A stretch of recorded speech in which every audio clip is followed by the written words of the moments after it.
Bem, queridas companheiras e companheiros, queridos prefeitos aqui presentes nessa reunião, governadores de estados, deputados, senadores e senadoras, companheiro Padilha, eu queria começar agradecendo a nossa querida companheira Nívia, ex-ministra da Saúde.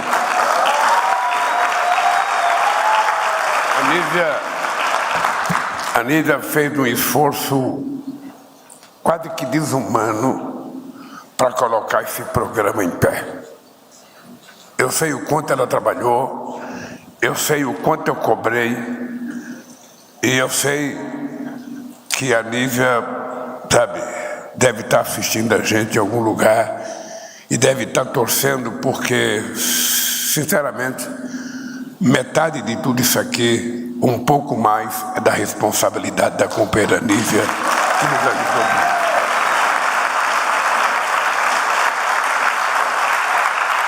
A segunda coisa é que, já há muito tempo, quando o Temporão era meu ministro da Saúde, no primeiro mandato meu, depois que saiu...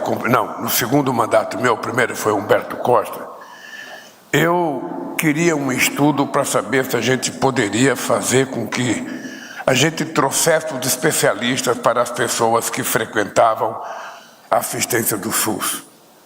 E nunca é fácil a gente tomar essa decisão, porque sempre não tem dinheiro, porque sempre não tem os especialistas. E nós ficamos, o Temporão tentou, e eu queria que fizesse um plano de saúde mais barato, eu até inventei um plano de saúde público, mais barato, para que o povo pobre tivesse o direito de ter as máquinas que os ricos têm. Eu não queria nada, eu não queria tirar a máquina de ninguém, só queria dar ao povo o direito de chegar naquela máquina. Porque ele também é um ser humano, ele tem o direito de ter aquela máquina. E em 2012, eu já não era mais presidente da República, eu estava na Via Anhanguera, junto com o doutor Padilha, junto com a Dilma Rousseff, presidenta da República, e junto com a Luísa Mercadante, discutindo o Mais Médicos. Eu dizia para o Padilha, olha, Padilha, eu acho que nós estamos cometendo um equívoco, porque o problema da sociedade é a segunda consulta. O problema do povo pobre, naquele tempo ainda já não era tanta receita, mas era a segunda consulta, e naquele tempo eu até falei que a gente ia ter resistência muito grande no sindicato do médico com a criação dos Mais Médicos. E tivemos, no Brasil inteiro, muitos sindicatos se colocaram contra, e muitos setores da saúde se colocaram contra os Mais Médicos. E eu acho que o Mais Médico foi uma revolução feita nesse país, porque pela primeira vez a gente conseguiu fazer médico chegar em quase todos os municípios brasileiros. E eu lembro que quando a Luísa Erundina era prefeita, ela tinha dificuldade de levar médico para atender nas regiões mais pobres de São Paulo, por conta da violência e o medo que as pessoas tinham de trabalhar lá. E quando nós voltamos a presidir esse país, o Mais Médico estava só com 13 mil profissionais. Hoje nós já somos 28 mil profissionais, ou seja, nós mais que dobramos a quantidade de médicos, nesse país. Mas eu ainda me ressentia da necessidade de ter, alguma coisa a mais que pudesse fazer o povo mais humilde, o povo que trabalha em fábrica, porque eu vivi os dois lados. Eu sei o que é um hospital quando eu era deputado federal, eu sei o que é o hospital quando eu era metalúrgico. Então a diferença é muito grande, para o médico que tem um presidente da República e o acesso do povo que o presidente da República diz representar. Então era preciso garantir, eu às vezes brinco, as pessoas não precisam nem ficar nervosas comigo, é porque quando você chega numa cidade, num estado, você pergunta assim, a saúde da tua cidade é boa? O cara fala, é ótima. E eu pergunto, e quando você vai no médico? Você vai no médico da cidade? Não. Muitas vezes ele vai, no particular. A educação é a mesma coisa. A educação da minha cidade é boa, mas o cara vai, sabe, coloca o filho numa escola particular, porque ele tem dinheiro para pagar, e a escola particular dava atenção, sabe, que o poder público, sabe, pela universalidade não pode dar. E a saúde é a mesma coisa. Eu sou de um tempo em que as pessoas, esse dedo meu aqui não precisava ser cortado. Hoje eu tenho consciência que eu não precisaria ficar, sabe, decepado como eu fiquei. Poderia ter tirado um pedaço só. Mas eu era um metalúrgico. Cheguei no hospital cheio de graxa. Às 6 horas da manhã, o médico resolveu dar anestesia aqui, arrancou o dedinho e acabou. Sabe, o que faz falta o dedo? E faz falta um dedo. Faz muita falta. Vocês não sabem que no começo eu tinha vergonha de não ter um dedo. Eu nem usava aliança para que as pessoas não vissem que eu não teve dedo. Eu já contei uma vez, eu tinha muita dificuldade de lavar o rosto, porque você enchia a mão d'água, quando chegava aqui estava vazio. Ou seja, eu levei algum tempo para aprender a colocar a mão assim e conseguir lavar o rosto. Eu não precisaria ter passado por isso. Ontem, saindo de um ato, Padilha, lá em Itajaí, nós vamos fazer um ato ontem, gente, presta atenção. Desde 2016, que a Petrobras não contratava uma obra em nenhum estaleiro brasileiro. Pois ontem nós vamos dar o início da contratação de 9 bilhões de reais no porto de Itajaí Navegante. E na despedida lá, cumprimentando as pessoas, eu fui visitar um local que estava as pessoas com deficiência. Tinha bastante gente lá. E quando eu fui abraçar a mulher falou assim para mim: olha, eu vim aqui para te abraçar.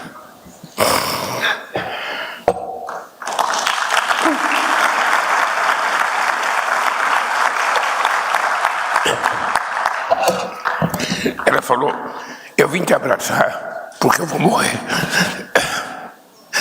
Eu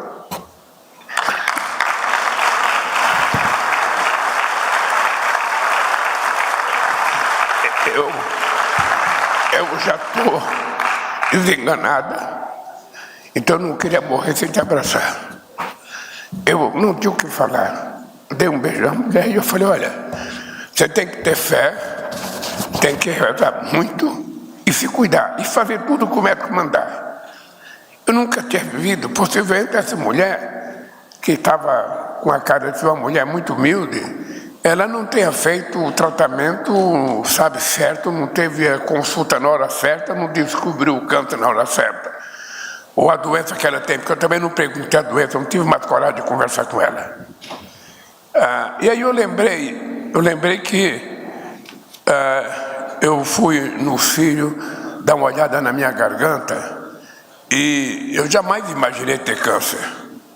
Dia 26 de outubro, um dia antes do meu aniversário, eu estava com muita febre, a garganta irritada, eu fui no médico, ele falou: você está inflamado, você me deu um remédio lá. Eu ia saindo, a Marita falou assim para mim: ô Lula, por que você não faz um PET scan? Eu fiquei muito nervoso, porque tinha que tirar a roupa, tirar o cinto, deitar numa máquina, que é chato. Aí eu deitei naquela máquina.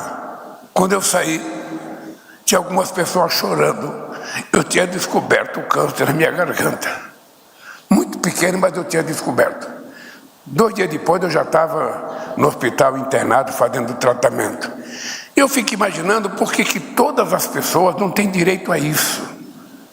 Quantas pessoas morriam nesse país porque ia no médico, o médico fazia o diagnóstico, dava a receita, o cidadão pegava a receita, não tinha dinheiro, colocava a receita, sabe, no criado. Hoje a gente não pode mais chamar de criado mudo, no armarinho lá, colocava a receita lá, sabe, e morria sem poder comprar o remédio.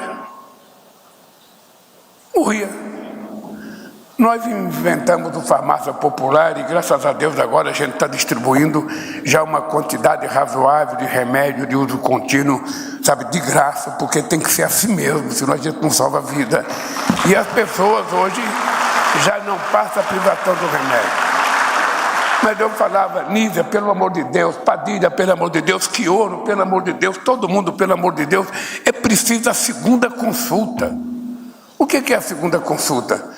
Sabe, eu vou no médico, ele lá me atende, porque hoje também, com o avanço tecnológico, quando vai um cara, presidente da República, ele nem atende mais, ele manda para a máquina, vai. Eu faço 500 fotografias por dentro, o cara já sabe o que eu tenho, meia hora depois eu já estou com o resultado dos exames no celular. Então, para quem pode, é muito fácil.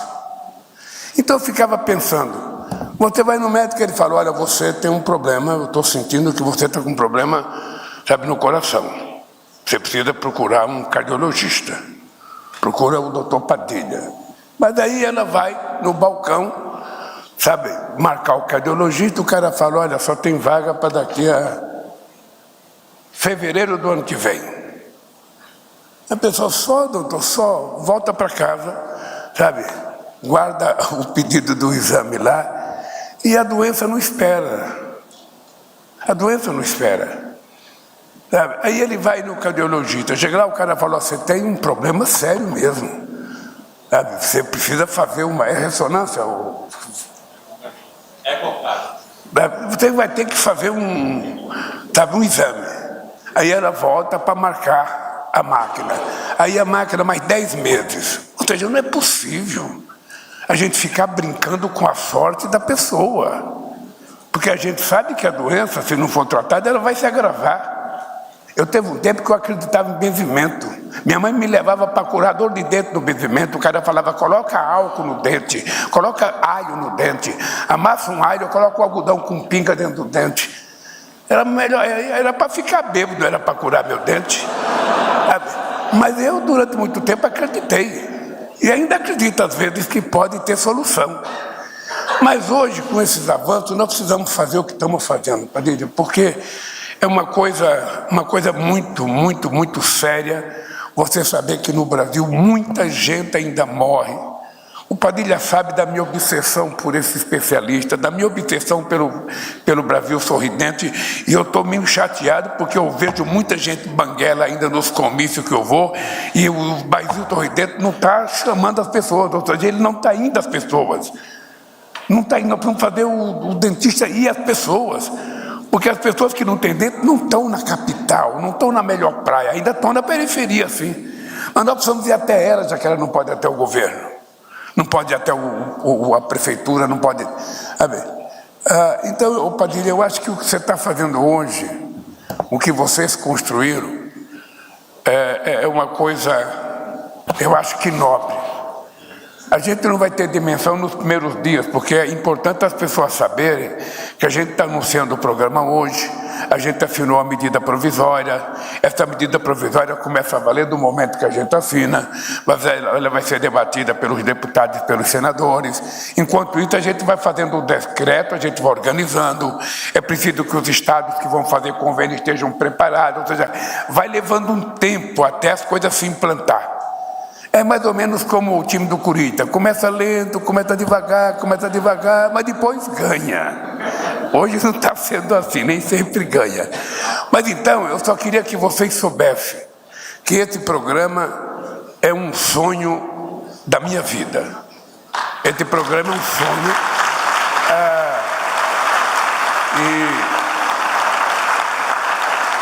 E eu